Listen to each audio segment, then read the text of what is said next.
A white cat police officer was similarly perplexed by Teo's sudden appearance, but it instantly apologized upon noticing their boss's disapproving expression. The small fox in front of them was actually Jairus, a Peddlers Association agent working for the Secret Investigative Bureau, who had been planning to apprehend Scarum for months. Jairus gave the order for everyone to head back to the Bureau headquarters, feeling helpless. Everyone involved in this mission needs to think deeply. And these officers ought to prepare a 100-page after-action review in light of its failure.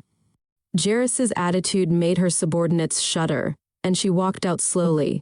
Information about the dishonest vendor had already been looked at by the Peddlers Association. After much tracking, they had finally located Scarum. However, they were unable to make the arrest without more investigation because they now lacked concrete proof and were unsure of how he obtained illicit goods from. Outside the tower, Jairus wanted to get close to Scarum, so he claimed to be an inexperienced peddler. The plan was beginning to come together when the small cat abruptly interrupted it. But Jairus had another idea because to Teo's friendship with Scarum. She then intends to begin searching for proof against Scarum with Teo.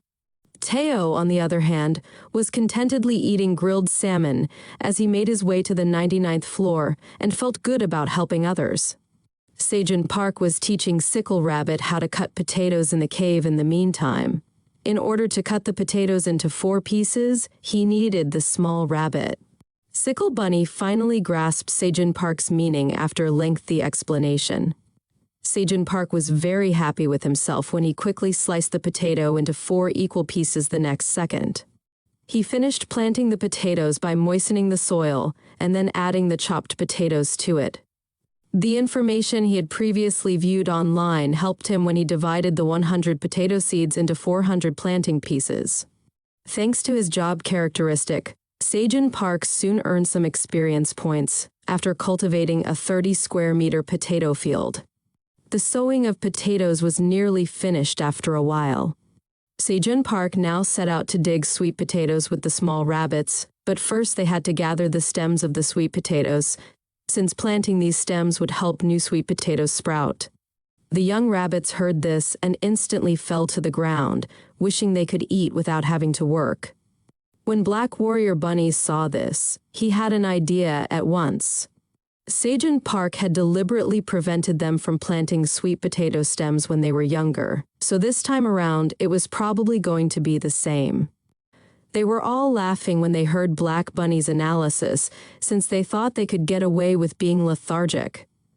However, Sejun Park quickly understood their wishful thinking and immediately said, "This time I don't plan to enjoy planting the sweet potato stems alone. I want everyone to work hard together." Upon hearing this, the 3 rabbits all sighed. Following this, the little rabbits began to get busy. Mrs. Rabbit and Sickle Bunny were responsible for cutting the sweet potato sprouts. Cart Bunny continued as usual with the transport work, and Black Warrior Bunny, who had no tools, was already out of breath. Sejun Park, on the other hand, took on the planting work. Finally, with all their efforts, they successfully cultivated a 420-square-meter sweet potato field. Thanks to Sejun Park's occupational trait, just then, the rabbit couple suddenly raised their hands, and the little rabbits also hummed along beside them, singing and dancing around Sejun Park. It turned out this was a harvest dance the rabbits were performing for Sejun Park, and even the administrator was looking forward to roasted sweet potatoes just like them. Receiving his friend's blessings, Sejun Park eagerly looked at the earliest planted sweet potatoes and then slowly began to brush away the soil with his hands. However, a dazzling light burst forth from the ground.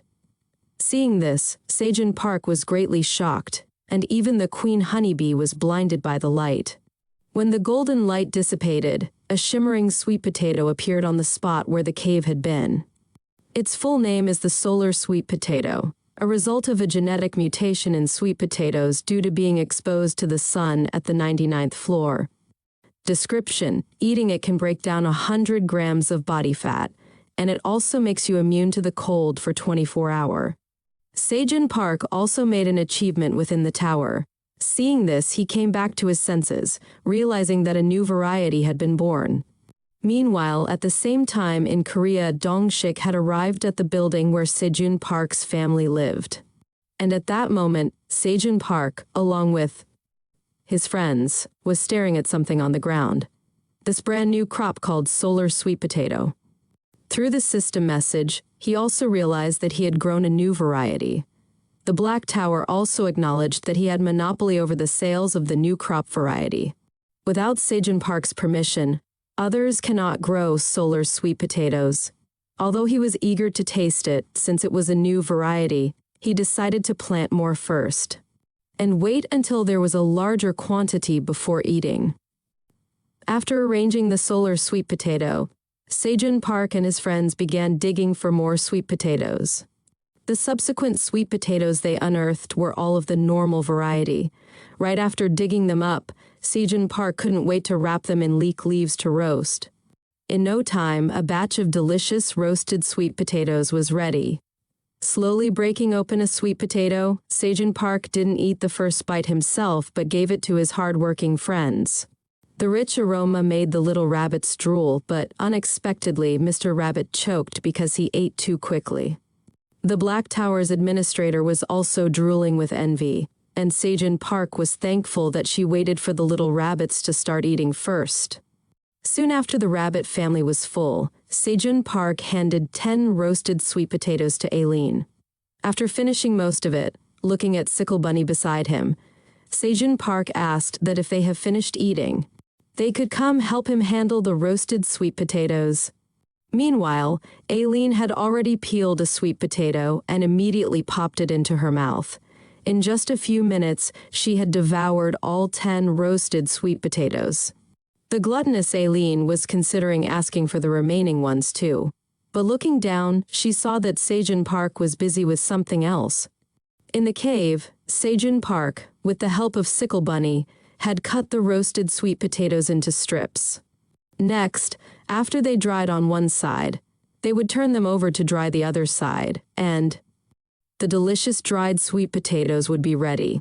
Seeing this, the administrator was quite angry. She didn't understand why they were cutting the roasted sweet potatoes and tossing them on the ground. Hearing this, Sejun Park explained that he was making another delicacy, which was dried sweet potatoes. At the same time in Korea, Dong-shik knocked on the door in front of him. The next moment, Sejun Park's family hurriedly opened the door, thinking it was Sejun Park returning. However, once they recognized the visitor, the family was stunned. Then they inquired who Dong-shik was. After some explanation, Dong-shik handed over his personal business card from the Phoenix Guild. Seeing this, Sejun Park's brother was greatly surprised, because the Phoenix Guild was very famous in the country. And with Dong-shik's position as the team leader, he was indeed considered a top hunter. After the pleasantries, Dong-shik took out the letter entrusted by Sejun Park. However, seeing the envelope in his hands, the family mistakenly thought it was their son's will, and tears began to flow from their eyes. Dong-shik quickly stood up to clarify that it was not a will but a large sum of money sent by Sejun Park. And he also informed Sejun Park's family that he was doing very well in the tower and there was no need to worry about him. Once reassured, the family's mood lightened.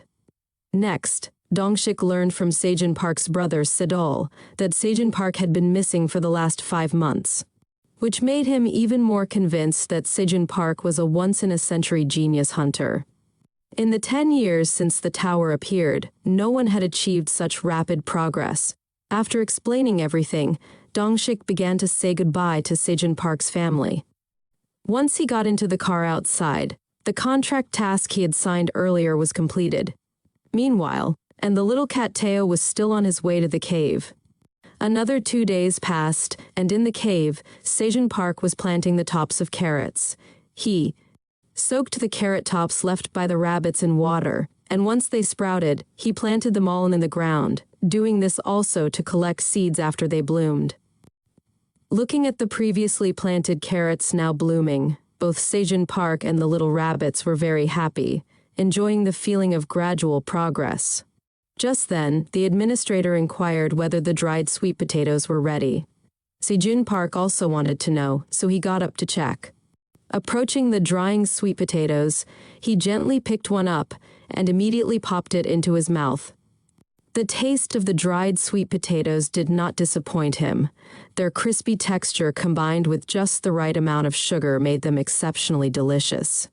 The little rabbits also quickly grabbed the treats to enjoy, and everyone was satisfied with the result. Sejin Park then planned to make more next time.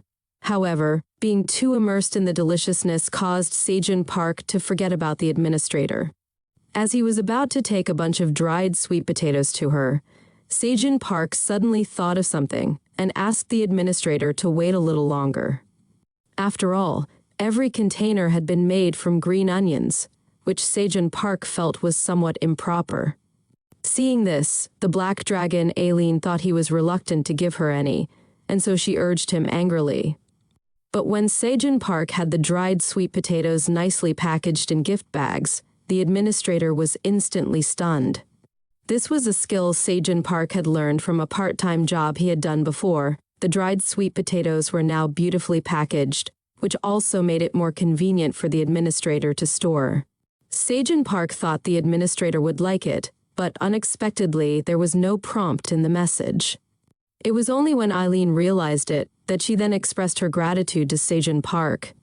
Seeing this, Sejin Park thought he might have been misunderstood as wasting food, but what he didn't expect was that Aileen was now touched by the sweet potato gift pack, as she had never seen such adorable packaging. It looked so nice that Aileen did not want to eat it. However, Sejin Park and his friends did not have this kind of trouble. They kept eating the dried sweet potatoes. While eating, the queen honeybee suddenly flew up to Sejin Park, bringing a cluster of crystalline pollen. Through a message, Sejin Park learned that it was a cornflower pollen ball. The corn he had planted before had grown up and even blossomed with many flowers. Cornflowers don't produce honey, so the honeybees were collecting pollen. Sejin Park still wanted to taste it, so he decisively put one into his mouth. The pollen cluster was slightly bitter and very sweet, much like eating cotton candy, and it tasted quite good. The affirmed queen honeybee no longer hesitated, and immediately encouraged the little bees to collect more energetically. In just a few minutes, Sejin Park had gathered many pollen balls in his hands. Meanwhile, Teo, who had been away on business, finally returned, but upon seeing the queen honeybee next to Sejin Park, the little cat trembled with fear. Seeing this, Sejin Park quickly comforted Teo, telling him not to be afraid. The queen honeybee also moved forward to make friends with the cat, and Teo cautiously sniffed at her. But the next second, he couldn't stop sneezing because it turned out Teo was allergic to pollen. Watching the little cat recover, Sejin Park then inquired about the completion of its task. Teo confidently responded to him, and even the matter of reassuring Sejin Park's family had been well arranged by him.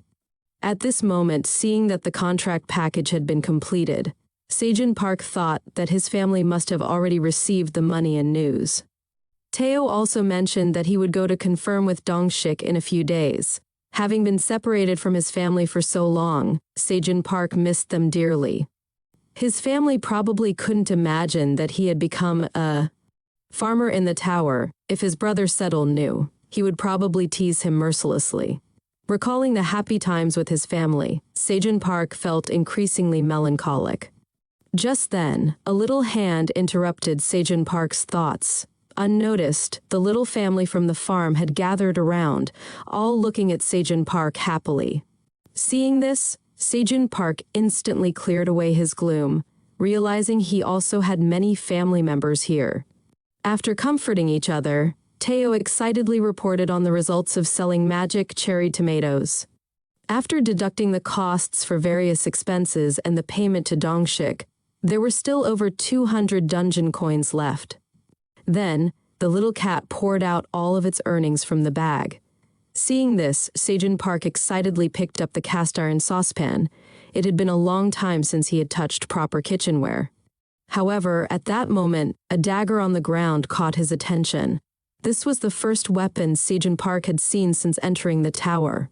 But the blank information bar left him clueless about its details. Teo had simply found it appealing in a clearance sale and brought it back. At this time, the administrator offered to inspect it, but asked for dried sweet potatoes as payment. Although Sejun Park knew the administrator was just craving them, he agreed to her terms. Now, he could only rely on her to inspect it. In just a few seconds, the administrator indicated that the task was complete. The next second, the dagger reappeared. This weapon turned out to be a B-grade item with a speed 5% attribute, which could help the user increase their skill proficiency faster. What really surprised Sejun Park was that the equipment also had a name, Kane's Training Dagger. Named equipment typically has a value of hundreds of millions in the outside world. Yet such a valuable weapon had been casually brought back by Teo from a clearance sale. He had originally thought the little cat was just a naive pushover, but it turned out he had brilliant talent.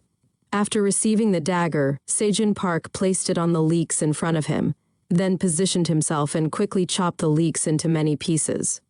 With this equipment, the speed of future harvests would see a significant improvement. Looking back at Teo, Sejun Park couldn't help but praise that the equipment was indeed very handy. Happy, he couldn't help but move forward to play with the little cat's paw pads. Although Teo seemed resistant on the surface, deep down he was secretly delighted because Sejun Park, like other humans, liked his paws. Next came Teo's CEO time, and the little cat smugly let Sejun Park feed him cat treats. But Teo's appearance was quite cheeky, and soon Sejun Park put the little cat down on the ground, cheekily telling Teo that time was up. Hearing this, the little cat naturally didn't want to agree, but still couldn't change the stubborn Sejun Park. Angered, Teo decided to pull out his trump card. He brought out all the spices he'd obtained in exchange for photos. Seeing this, Sejun Park instantly trembled. Listening to the little cat's proud words, Sejun Park poured some of the salt into his palm and lightly tasted it with his tongue. The fresh, salty flavor made Sejun Park feel alive for the first time. There was also pepper and other spices, truly flavors long missed. Seeing Sejun Park so excited, Teo asked if these were enough to make him the CEO for 2 hours.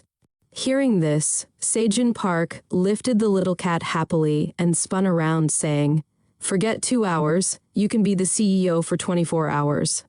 The young bunnies that were still asleep were drawn in by the delicious scent that filled the cave early the following morning. Sejun Park called his buddies to come over for breakfast after realizing that most of them were awake. He had risen early in the morning to cook. There were already a bunch of cooked food spread out beside the fire. Sejun Park had also made some skewers with only pepper and some with just salt. The young bunnies tasted them and, as was evident, were not used to the pepper, with the exception of Black Warrior Bunny, who seemed to like his meal. Sejun Park took the skewers to wake the still drowsy CEO Teo for breakfast. Sejun Park had tampered with the holy grilled fish, and Teo liked his fish simple, not seasoned with salt or pepper. With that, the small cat's hair unexpectedly sprang up in rage. They began work on another day of labor after breakfast. Sejun Park increased his harvesting speed twofold and increased his experience with the skill with Kane's dagger. He finished plucking and gave Teo the harvest, but the small cat sulked, claiming that he had to help pick even though he was meant to be the CEO. Sejun Park, who was both the president and a working man, was not happy to hear this. Teo was astounded and only realized later that Sejun Park held a higher position than CEO, necessitating his own submissive labor. Teo left with his suitcase packed and an air of confidence, believing that he would have Sejun Park all to himself once he was president, offering him lap caressing and attention. The small cat started its business trip with this thought in mind. Sejun Park gave it instructions to bring back some items from the retail area and something from the blacksmith's clearance sale upon its return. After hearing this, Teo enthusiastically agreed and leaped out of the cave while bidding farewell. Sejun Park looked to see if they had finished harvesting the 6 magic cherry tomatoes. But they had only earned 90 experience points.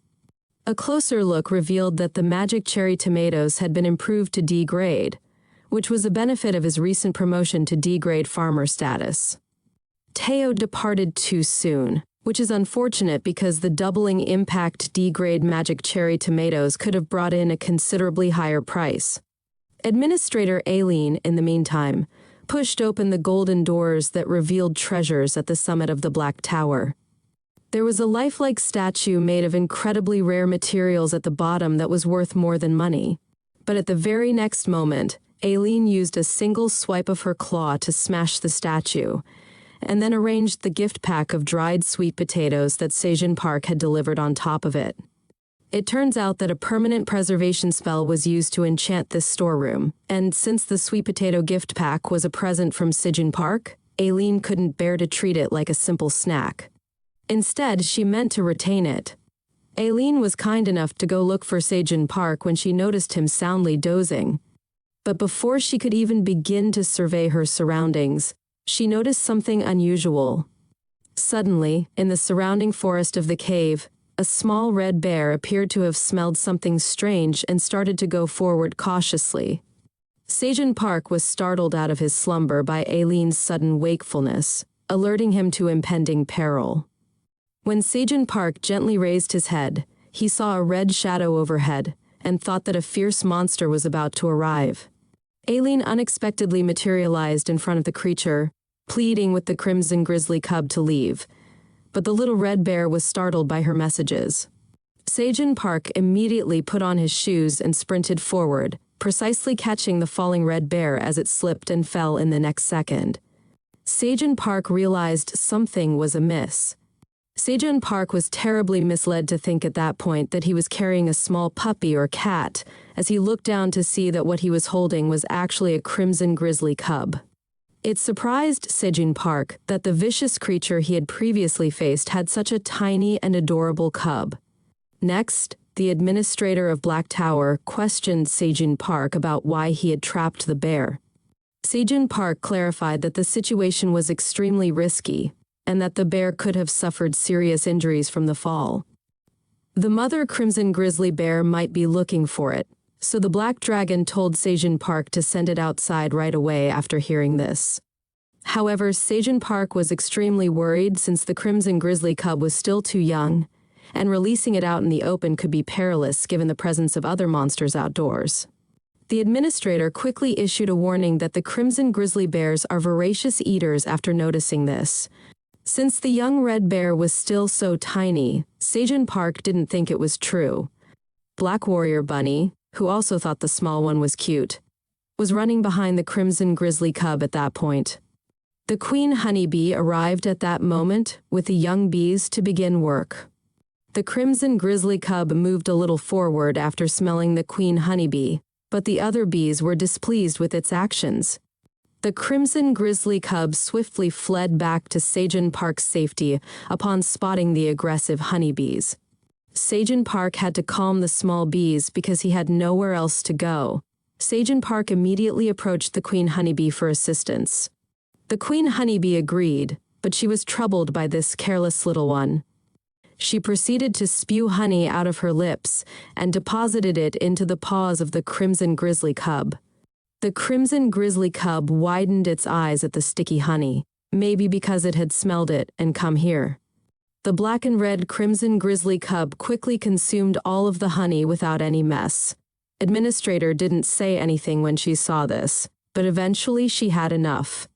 The administrator then gave Sejin Park an order to eradicate the crimson grizzly cub as soon as possible, threatening to starve him if he refused. He and the small bunnies would soon starve to death after all the food was consumed. Sejin Park believed the administrator was being overly parsimonious, and she was quite unhappy with the crimson grizzly cub in the interim.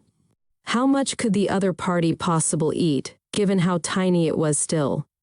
The official rules for major agricultural regulatory measures are as follows: 1,295,000, 46, 29,033.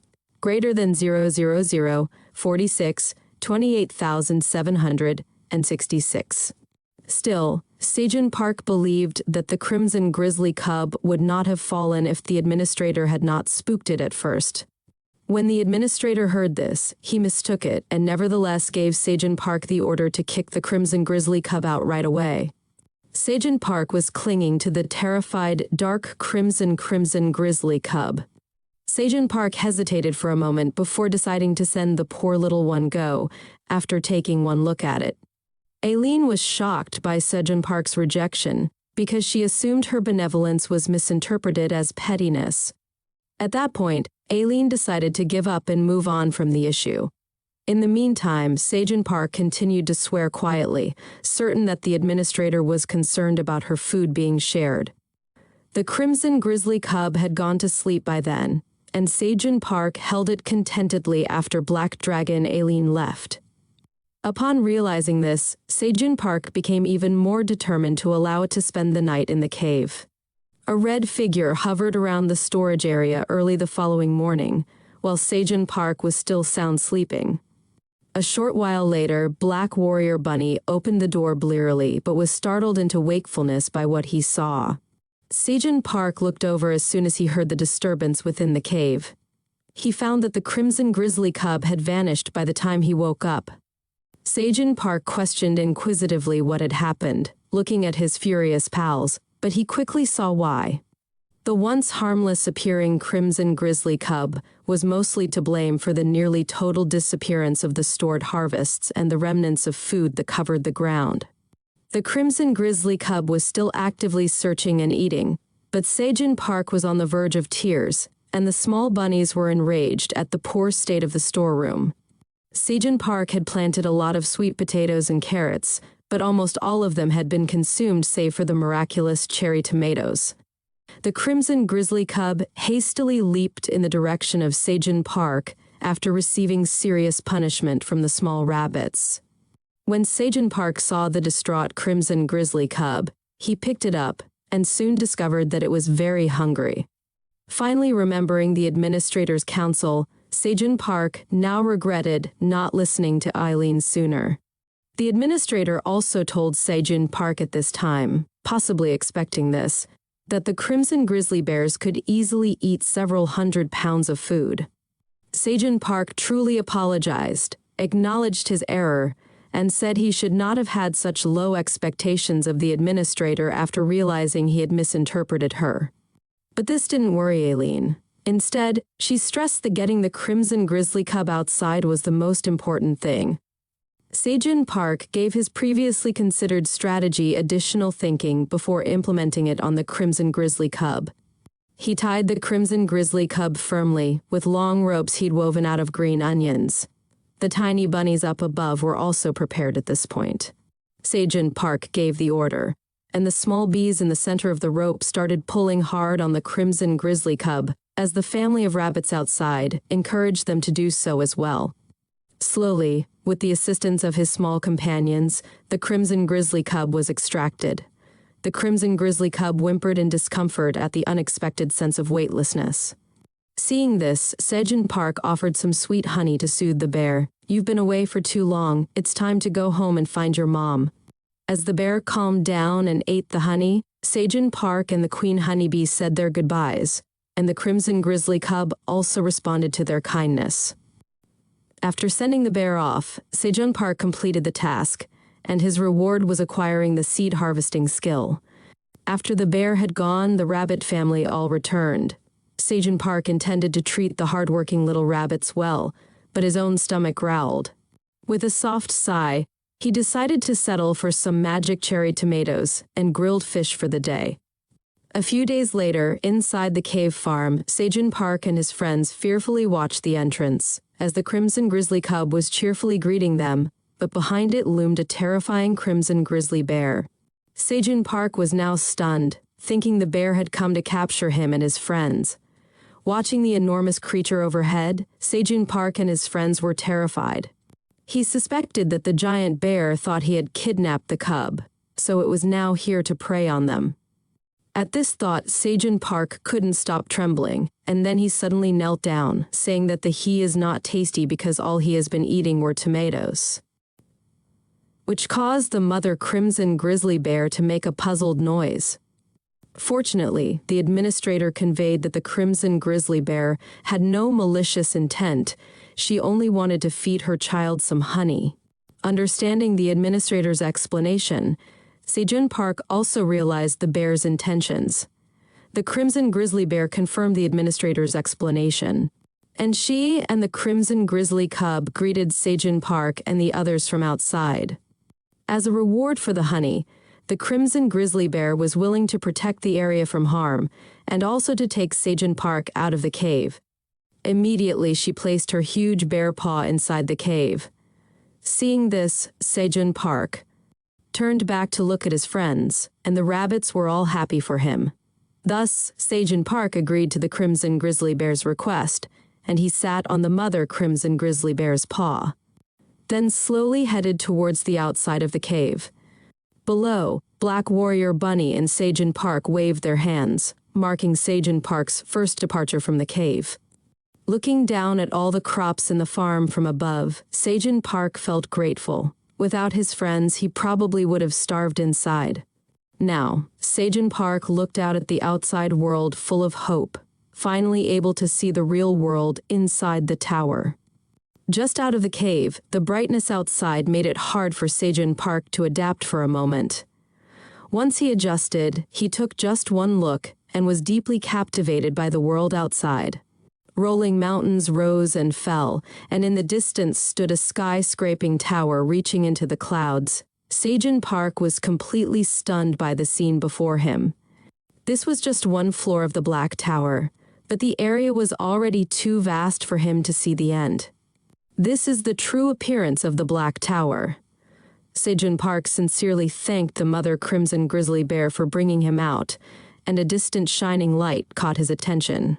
Seeing this, the administrator appeared in a timely manner, telling Sejun Park that it was a waypoint used for moving between the floors.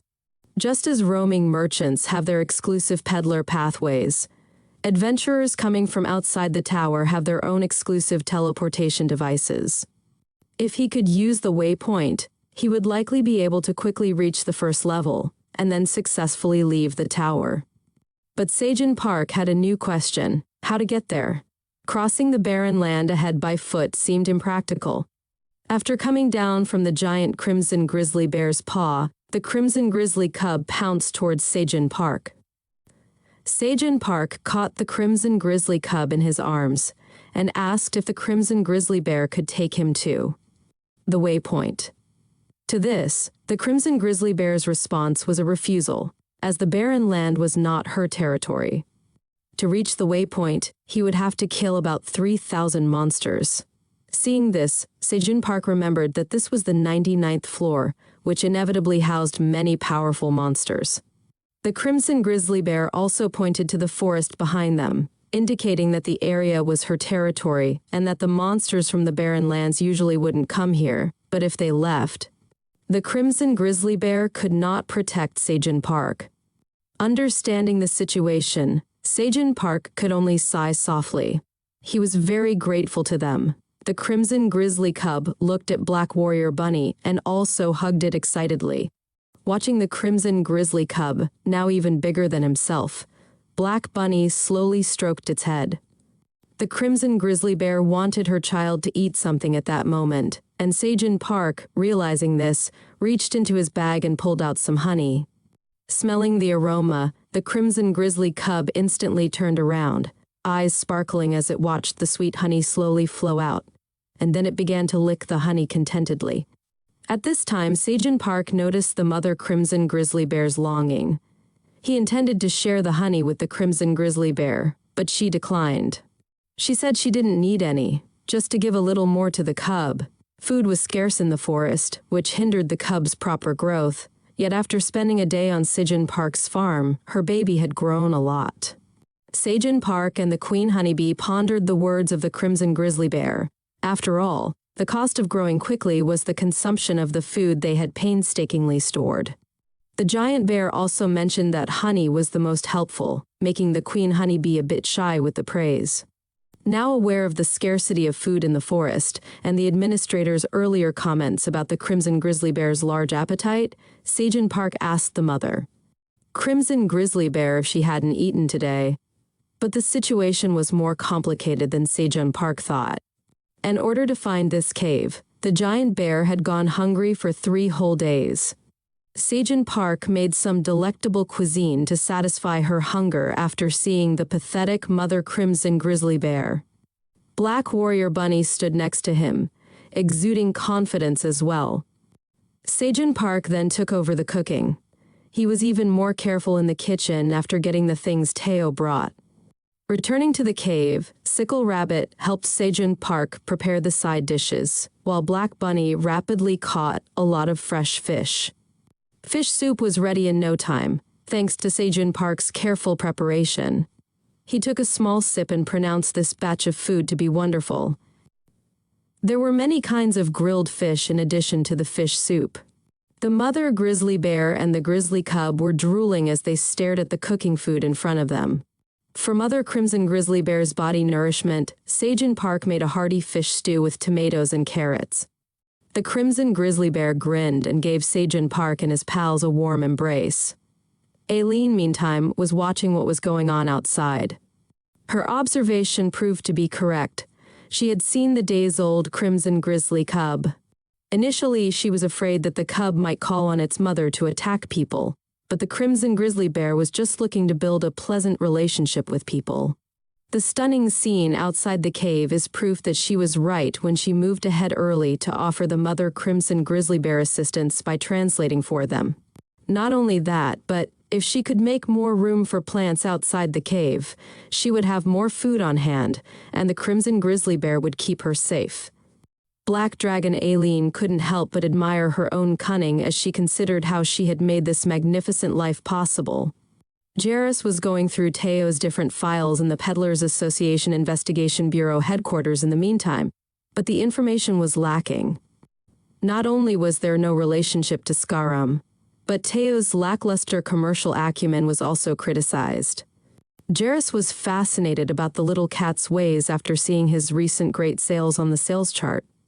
That was when Jairus's underling arrived with a fresh assignment to apprehend a thief on behalf of Greed, a wealthy Floor 55 merchant who had misplaced numerous valuables. Jairus's countenance froze when he learned it was the infamously dishonest farm owner. She glanced over the list of lost objects and became even more frustrated with the bureau chief. It seemed wrong to have the supervisory bureau deal with a theft. Soon after, Jairus's door was opened once more, and news of Teo's whereabouts on level 75 was brought in by a dog detective. When Jairus heard this, she immediately sat up straight, telling her subordinates that she had more important things to do and that those task lists would be taken care of when she returned. Jairus promised to look into Teo's problem completely and put on her beginner peddler disguise once more. The small cat carried on contentedly purchasing skewers without realizing this. Back at the cave, the Crimson Grizzly Bear and Sejin Park had gotten along so well that in 1566-05650, greater than 05650-200, they started to cultivate the area outside the cave. On the third day of their agreement, Sejin Park was taken out of the cave early in the morning by the Mother Crimson Grizzly Bear. When they got outside, Sejin Park gave the Crimson Grizzly Bear a big pack of food that was supposed to be for her to eat while she was on patrol. She would instantly begin her patrol of the area after giving Sejin Park custody of her youngster. Sejin Park was hauling luggage outside and working the land outside the cave, while the tiny rabbits were playing. The earth outside, however, was very different from the lush soil inside the cave. There were a lot more pebbles here, which hindered the growth of crops. Just when Sejin Park was beginning to get uneasy, he heard something strange coming from behind. He turned and watched as the Crimson Grizzly Cub toiled away at tilling the land. Sejin Park saw this and devised a remedy for the poor soil quality. While he and the small rabbits removed the stones, the Crimson Grizzly Cub's job was to turn the pebbles and soften the soil. Recognizing that the Crimson Grizzly Cub had put in a lot of effort already, Sejin Park gave it a baked sweet potato as a gift. Sejin Park marveled at the Crimson Grizzly Cub's quick growth, considering that it was already almost as tall as he was. The ground was ready to be planted with crops after a tiny piece had been treated. However, only root crops could be grown because of the poor condition of the soil. He'd have to evaluate the state of the land later, and that would include the magic cherry tomatoes. Sejin Park planted sweet potatoes, but the crimson grizzly cub ate them all, damaging the entire planting. When Sejin Park noticed this, he moved swiftly to halt the crimson grizzly cub, saving the prepared area from having to be dug over once more. The crimson grizzly cub realized its error after receiving a reprimand from Sejin Park. In order to avoid making planting considerably more difficult in the future, Sejin Park made the decision to carefully teach the crimson grizzly cub how to take care of plants. Only a few days prior, Teo had brought magical cherry tomatoes to the 38th floor of the Black Tower. He brought 1,800 miracle cherry tomatoes this time, with each batch beginning at 300 pieces up for bid. The quantity sold was significantly less, even though the adventurers were still in intense competition, because the last big spender had not turned up. Dongshik rushed to confirm that the deal had been fulfilled as Teo was leaving. Teo was surprised to learn that Dongshik did not take part in the magic cherry tomato auction. Dongshik said he needed something else this time after hearing this and coughing clumsily a few times. After that, he took his phone out from around his waist and said that his daughter was into cats, so he was looking for some photos of Teo.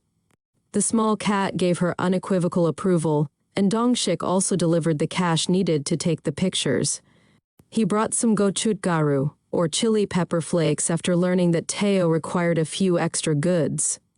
The moment Teo took a bite, he tasted a couple of mouthfuls, and the cat was suddenly so spicy that he jumped up and even let out a painful scream. Following a gradual recuperation, Teo and Dongshik departed the 38th floor independently. A few days later, Teo was in the shop on the 75th level, upgrading his bag. With his mouth still numb from the spice, the small cat left after the update was finished. Teo used every commission that Sejin Park gave him to improve the pack. Thankfully, he could now carry hundreds more magic cherry tomatoes after the capacity was raised.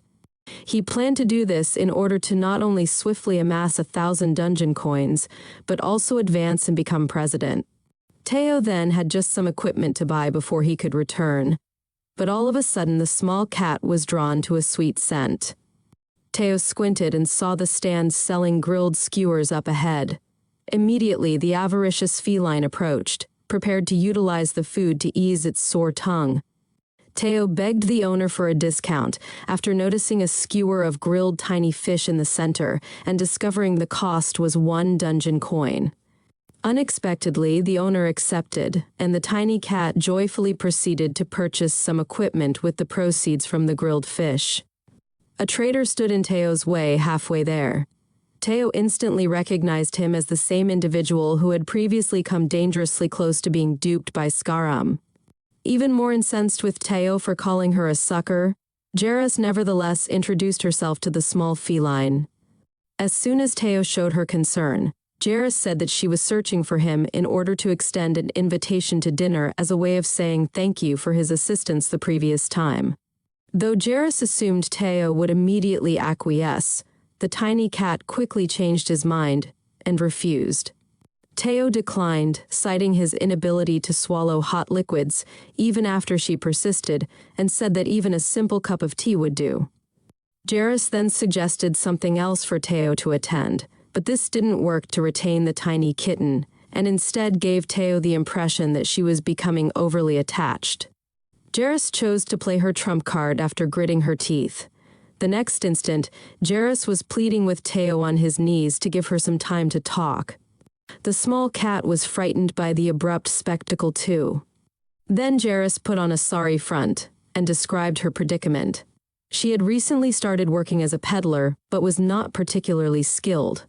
She was really appreciative of Teo's kind assistance because, happily, he had previously assisted her in seeing through Skaram. She expressed her desire to learn commercial acumen from Teo, the small cat, and made it apparent that Teo was a reputable and skilled peddler. Teo was ecstatic to hear this, and his tiny ears wouldn't stop wriggling.